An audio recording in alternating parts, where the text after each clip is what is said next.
According to the feds, the Chicago rapper had tried throwing off the authorities with the oldest trick in the book, but was later arrested just before he could pull it off. Man, this Lil Durk saga keeps getting wild, and you'll definitely need to sit down for this one. Over the past few days, we heard the news about Lil Durk's murder charge on Quando, Rando, the Atlanta rapper. And so far, this is the update.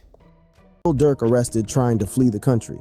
When news broke out that Chicago rapper Lil Durk had been arrested, no one was prepared for the actual details of the arrest because they are wild. As it turns out, the feds have been keeping tabs on him for a long time. The FBI had even infiltrated his gang and knew his every move. It was during this period of heightened surveillance that the FBI learned of Lil Durk's attempts to leave the country. According to the indictment, U.S. Customs and Border Protection alerted the FBI when Durk booked 2 one-way flights to Dubai and Switzerland on October 24th. These bookings raised immediate red flags, as they suggested an attempt to evade the legal consequences of the unfolding indictment. While Lil Durk did not board the flights to Dubai or Switzerland, the situation took a more dramatic turn when the FBI discovered that he had also arranged for a private plane to depart Miami and arrive in Italy. This revelation added a new layer of urgency to the investigation, prompting law enforcement to act swiftly. The timing of these bookings, coupled with the serious charges facing his associates, painted a picture of a man on the run, seeking refuge from the storm of legal troubles closing in on him. On the evening of Thursday, October 24th, FBI agents moved in to arrest Lil Durk at the Miami area airport. The arrest took place around 8 p.m., just an hour before his scheduled departure to Italy. The swift action by law enforcement ensured that Lil Durk would not evade justice, as he was transported to Broward County Jail, pending a conspiracy murder for hire charge. Durkio's arrest story is wild, but what's even more crazy is what led to his arrest. And let's just say the rapper was moving different and reckless, because he wasn't the only one who was arrested. The story begins with the tragic death of Chicago rapper King Von in 2020, a close associate of Lil Durk.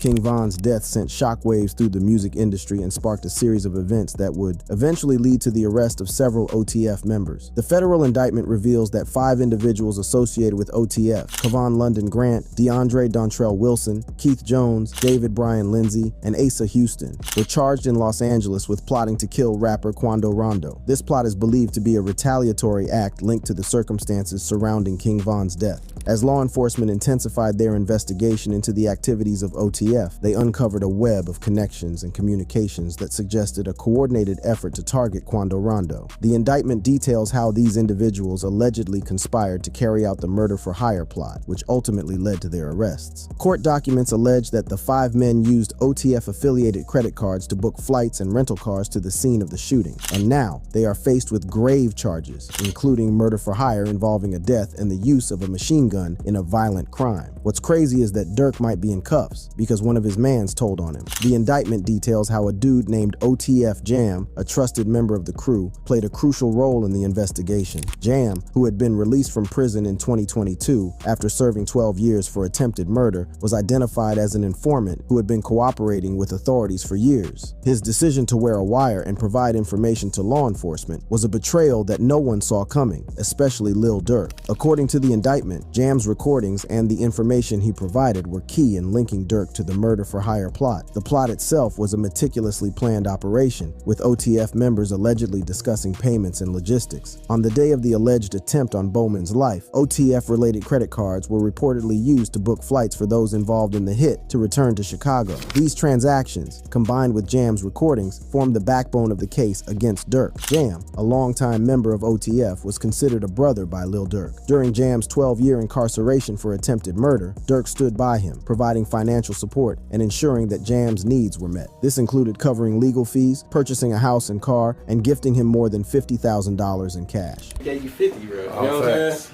Facts. Fact?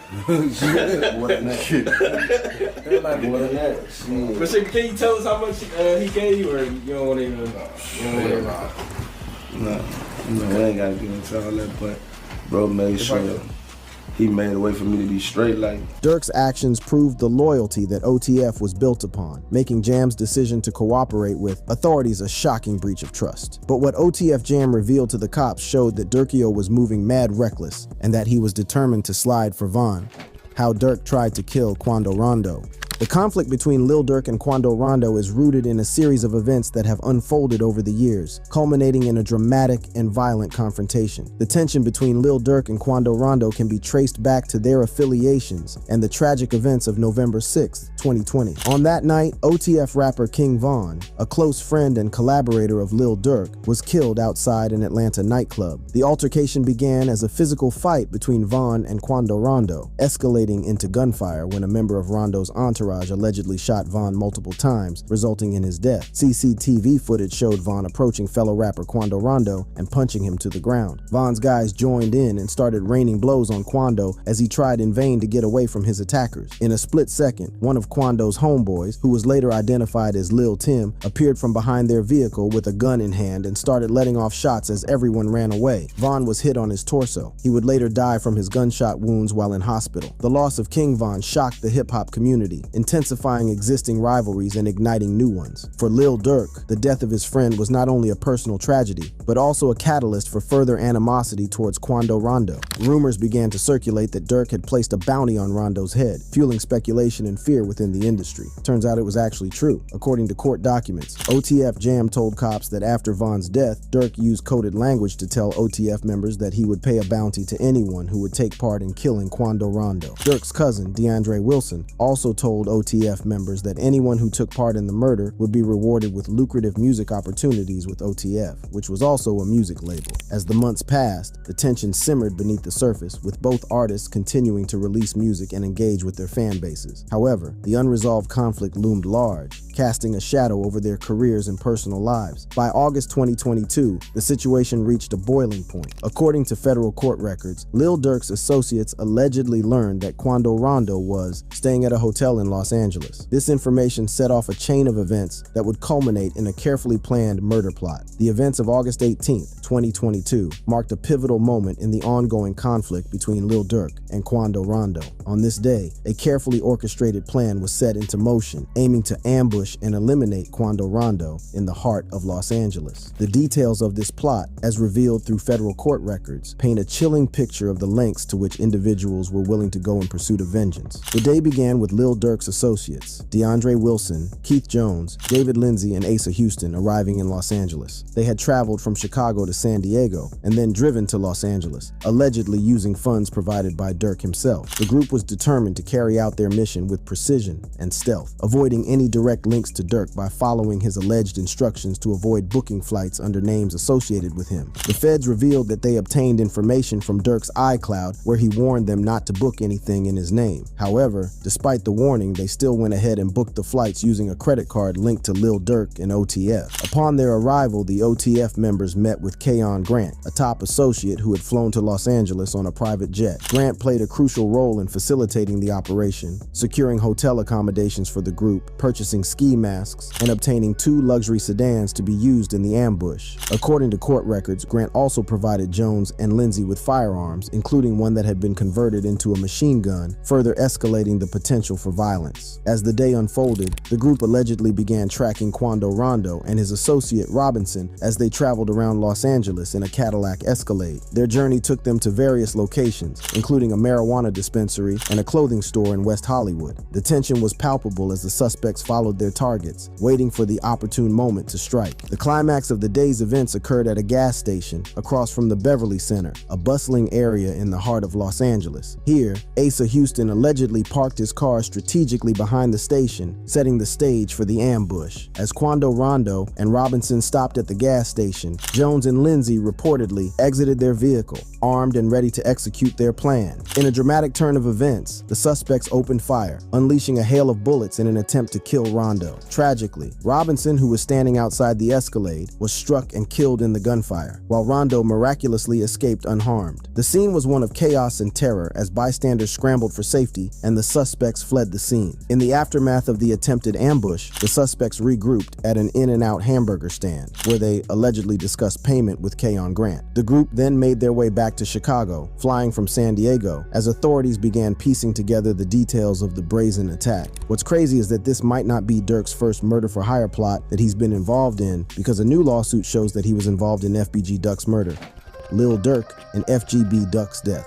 Just days before his arrest, Lil Durk held a birthday bash concert in Chicago where he did something surprising. He paid tribute to all the people who had lost their lives in the Chicago gang war, including Lil Jojo and FBG Duck, who were his ops. FBG Duck's mom, Lashina Weekly, was having none of it and took to Instagram to respond, posting, "It didn't matter to nobody but us when Duck did it." As it turns out, FBG Duck had tried to mend fences with his ops from O Block back in 2019 when he dropped Chicago Legends. In the track he says, "First off, I want to tell y'all my own man, you don't understand it. You didn't become a grown man. Then again, we ain't gotta be friends. We ain't gotta hang together. We ain't gotta hold hands, but real niggas, they gon' respect it. Hold on, just give it a second. I know I ain't the only to notice. We lost a lot of Chicago legends." However, the other side wasn't having it and continued dissing FBG Duck and his dead homies. Well, Duck would reply with one of the most brutal diss tracks, "Dead Bitches," where he dissed his ops and their dead homies. And according to reports, this track led to King Von and Durk planning his murder. Accusations have surfaced, claiming that Durk condoned a staggering $100,000 bounty on FBG Duck. Lashina Weekly, FBG Duck's mother, took a bold step by filing a lawsuit against Lil Durk, his record label Only the Family, and the estate of King Von.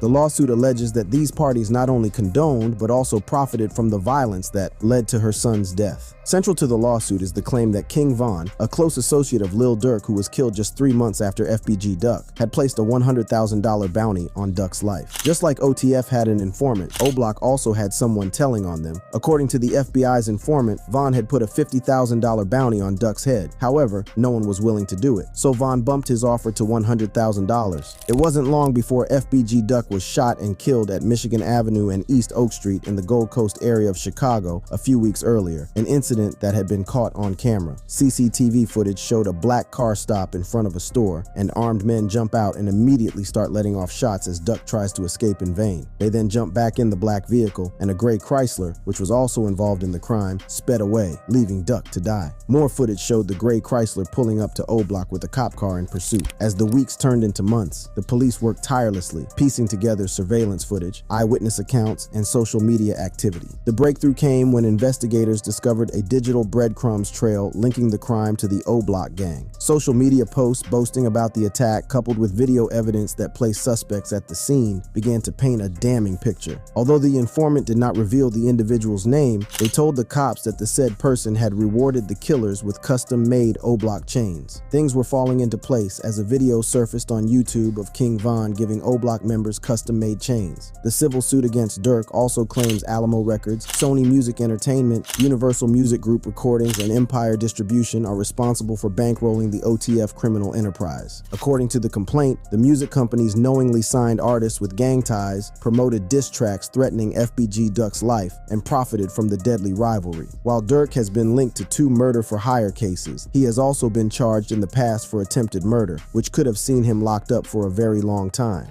Durkio was in for attempted murder. I work with some of Durk's producers, and the rumors, or the conversation within his camp was that Durk might get washed for this. And that was, that was a narrative when it happened for a long time. People were very concerned that were close to him that he was going to get caught up for this. So Durk's first attempted murder case back in February 2019 almost got him locked up for decades. That day at around 5:45 a.m., shots were fired in the parking lot of The Varsity, a popular restaurant located in Midtown Atlanta. 23-year-old Alexander Weatherspoon had been shot. He stumbled across the road before collapsing in front of the One Cigar Lounge. Luckily, customers swiftly called 911 and he was taken to the hospital. Witnesses told the authorities that an SUV with 300 plastered on the side was seen speeding away from the scene after the shots were fired. The case seemed to go cold due to lack of evidence. However, 3 months later, cops had a breakthrough. On May 4th, 2019, Von would be the first suspect arrested in connection with the shooting. Bezu, a gang member affiliated with Trigger Happy Family, THF, was also arrested 9 days later. Finally, the Atlanta police issued an arrest warrant on May 29th, 2019 for the final suspect in the shooting incident, Lil Durk. The Chicago rapper was hit with 5 felony charges. These included criminal attempt to commit murder, aggravated assault, unlawful association with criminal street gang to conduct or participate in crime, possession of a firearm during commission of a felony, and possession of a firearm by a convicted felon.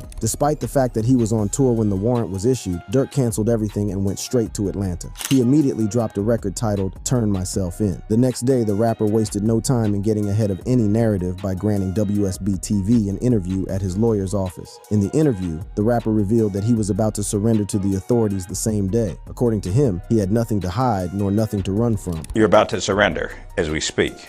Yeah. How come? Because I have nothing to hide. Like, I have nothing to run from. Lil Durk also maintained his innocence and denied committing any of the 5 charges leveled against him. Did you do it? Did you shoot this man? Did you commit the other crimes of which you're accused? No. The rapper then proceeded to surrender himself to authorities at the Fulton County Jail the same day. Years later, the case would take a different turn. In late October 2022, all charges against Durk were dropped due to insufficient evidence. Durk's lawyers pointed out that their position was always that Durk was present at the crime scene, although he was never involved in the shooting. At the time his charges were released, Von had already died, which led many to believe that Durk may have told on Von. Many people were confused by the sudden turn of events because of the stack of evidence against the Chicago rapper. According to the female witness, a fight broke out in a car that was in front of them. The witness then said that she saw Durk pull out a firearm. At this point, she was forced to run for her life. As she ran around the building, she heard shots fired. She later saw the victim in a pool of blood. This means that she did not see who fired the shots. The detective also revealed that they had obtained surveillance footage showing Durk's hand sticking out of the SUV and firing his weapon at Weatherspoon. You see Mr. Banks' arm out the window firing several shots at the victim, towards the victim. Shocking court documents may reveal whether Durk ratted out his friend. In a statement released by the Georgia D.A. Fani Willis, she revealed that if co-defendant Davon Bennett, aka King Von, had not died in 2020, he would have been indicted for this incident. This statement sent the industry crazy. So according to the DA, if Von was alive, even if all the evidence to this point revolved around Durk, he would still have been charged, and Durk would have gone scot-free. The theory was that Durk had told on Von and passed all the blame on him. Since Von could not defend himself, Durk was allowed to walk. However, there was a general feeling that Von was set up long before he died. One of the incidents that proved this was when one of Lil Durk's lawyers, Nicole Mormon, while posing as airport security, was rumored to have searched Von at an airport, an incident that Von caught on camera. It turns out that Nicole worked with the state for nearly 5 years as a felony probation officer and specialized task force agent, meaning she could go undercover. The plan seemed to be to get Von in serious trouble and portray him as the dangerous one between him and Durk. That way, Durk would walk and Von would end up in prison. But as the world grapples with Durk killing his ops, he isn't the only one to go down this path, because fellow rappers have had their ops gunned down. And that brings us the end to today's video. Guys, keep on subscribing to the channel. Share our ideas in the comment section. Like and share. Shouts to every rapper out there. Keep it up. Shouts to Rap Daily. Guys, keep on watching his content. May his name stay long. May his name be blessed. Shouts to Rap Daily once again. I'm out.